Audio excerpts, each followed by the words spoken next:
بسم اللہ الرحمن الرحیم۔ یہ ایک اور سوال ابھی سامنے ہمارے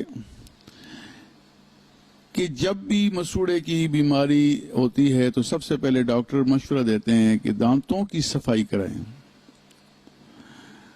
مریض حیران ہے کہ مجھے تکلیف تو مسوڑے میں ہے اور دانتوں کی صفائی سے اس کا کیا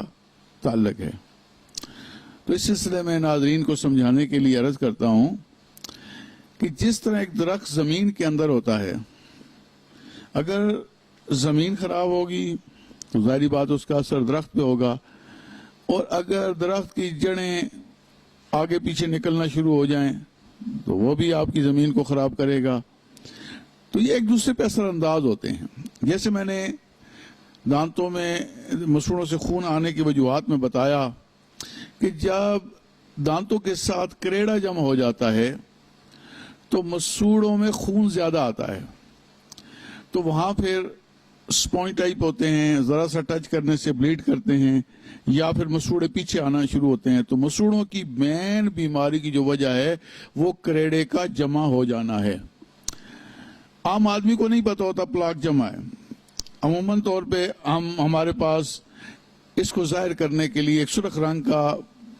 آتی ہے باٹل، تو وہ ہم سولوشن جب لگاتے ہیں تو بے شک صاف بھی کر لیں تو وہ ایک دفعہ لگاتے ہیں تو جس جگہ پلیک رہ جاتا ہے تو واضح طور پہ پتہ چلتا ہے، آپ تصویر میں ملاحظہ فرما سکتے ہیں۔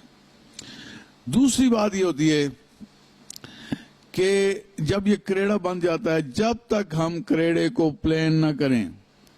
اس کے کھردرا پن کو دور نہ کریں یا کریڑا صاف نہ کریں، تو آپ کو صحیح طریقے سے مسوڑوں کی بیماری سے صحت یابی حاصل نہیں ہو سکتی۔ تو اس واسطے کوئی بھی ڈاکٹر مسوڑے کا جس وقت علاج کرے گا تو سب سے پہلے آپ کو کہے گا کہ دانتوں کی صفائی کرائیں، تو اس کی سطح کو مکمل جو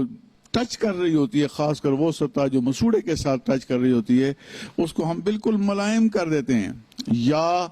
کریڑے کو مکمل طور پہ ہٹا دیتے ہیں، جس کی وجہ سے مسوڑا دوبارہ دانت کے ساتھ مضبوطی سے جڑ جاتا ہے اور اس کی سرخی ختم ہو جاتی ہے اور گلابی رنگ کے مسوڑے ظاہر ہوتے ہیں جس میں دانت موتیوں کی طرح جھلملاتے نظر آتے ہیں۔ بہت بہت شکریہ۔